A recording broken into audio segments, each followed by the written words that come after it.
ফের বিস্ফোরক ব্যারাকপুরে তৃণমূল কংগ্রেস নেতা ও সাংসদ অর্জুন সিং। তার অন্য দলে যাওয়া নিয়ে জোর জল্পনা শুরু হয়েছে। বাড়ি ও দলীয় অফিস থেকে সরিয়ে ফেলা হয়েছে মমতা বন্দ্যোপাধ্যায় ও অভিষেক বন্দ্যোপাধ্যায়ের ছবি।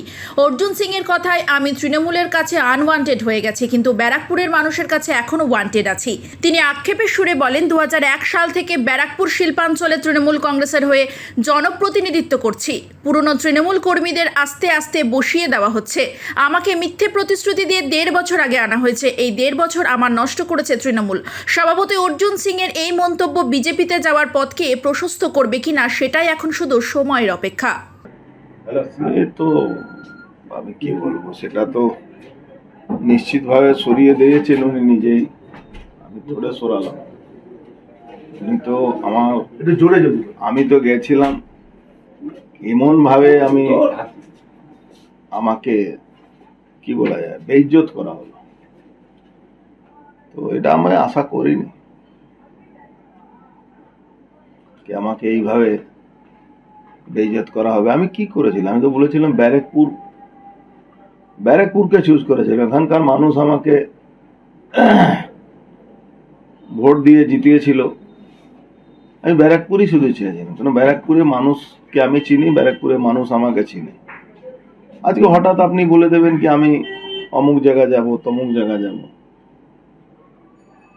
তারপরে এই সবটাই একটা মনে হলো কি একটা পুরোপুরি প্ল্যান ওয়েতে আমাকে ডিপ্রাইভ করে দেওয়া হলো, প্ল্যান ওয়েতে।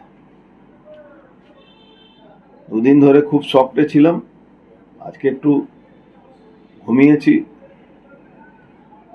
ঠিকঠাক করব কি করতে হবে না করতে কি সিদ্ধান্ত নিচ্ছেন? বিজেপিতে যাচ্ছেন?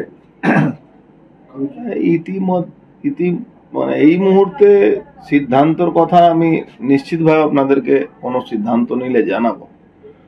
এই মুহূর্তে আমি কোনো সিদ্ধান্ত কথা বলতে পারবো না।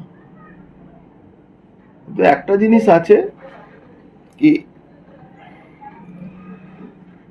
এখানে মনে হচ্ছে আমার প্রয়োজন নেই। যেভাবে আমাকে ছুড়ে ফেলে দেওয়া হলো, আমার প্রয়োজনীয়তাটা কমে গেছে। তৃণমূলে আছেন না নেই? তৃণমূলে আছেন না নেই? তৃণমূলে যদি মানে একে যদি থাকা বলা যায় তো সেটা আপনাদের ব্যাপার। তাহলে কি বিজেপি থেকে প্রস্তাব এসছে কোনো? থাকা আছি কি না আছি সেটা তো আমি বললাম না, কিন্তু আপনি যেটা বললেন আমি সেটাই বলছি কি আমাকে দেখে মনে হচ্ছে কি এখন আমি কোথায় আছি না আছি। বলছি 29টা থেকে তাহলে কি আপনি তৃণমূলে নেই এখন বলতে পারি আমরা? না, সে কথাটা আমি এখন বলতে পারছি না, কিন্তু তৃণমূলের কাছে আমি আনওয়ান্টেড হয়ে গেছি, এটা মনে করছি আর তার প্রমাণও পেয়ে গেছি যে আমি আনওয়ান্টেড আছি। কিন্তু আমি ব্যারাকপুরের মানুষের কাছে ওয়ান্টেড আছি। আমার ব্যারাকপুরের মানুষ আমাকে আশীর্বাদ দিয়েছিল, আশীর্বাদ আছে।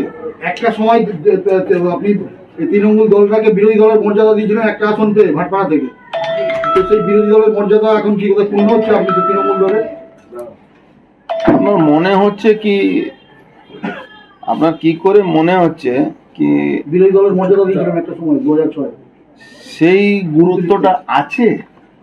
আমি যে 2006, 2001, 2000 এই লড়াই দিয়ে বা এখানে লড়াই করে জায়গাটাকে এস্টাবলিশ করেছিলাম, সেটা আমার সেই গুরুত্বটা আছে। আমার মনে হচ্ছে তৃণমূল দলের আমার গুরুত্বটাই নেই। আর তৃণমূলে যারা কাজ করেছে পুরোনো জামানায় প্রায় সবাইকে এরকম বসিয়ে দেওয়া হয়েছে। সবাই বসে আছে, যারা অরিজিনাল তৃণমূল কর্মী যারা ছিল, যারা লড়াই করেছিল, তারা একটাও কর্মীকে আপনি পাবেন না। কি মনে হয় এটা মমতা ব্যানার্জি কেন তো হচ্ছে সরিয়ে দেওয়াটা মমতা ব্যানার্জি জানার পরে হচ্ছে? আমি কি করে বলবো, আমরা তো জানি তৃণমূল দলের সবকিছু দিদিই আছে। এবার হয়ে গেল তো আমার দুর্ভাগ্য আমি সেই জায়গা নিজেকে পৌঁছাতে পারিনি।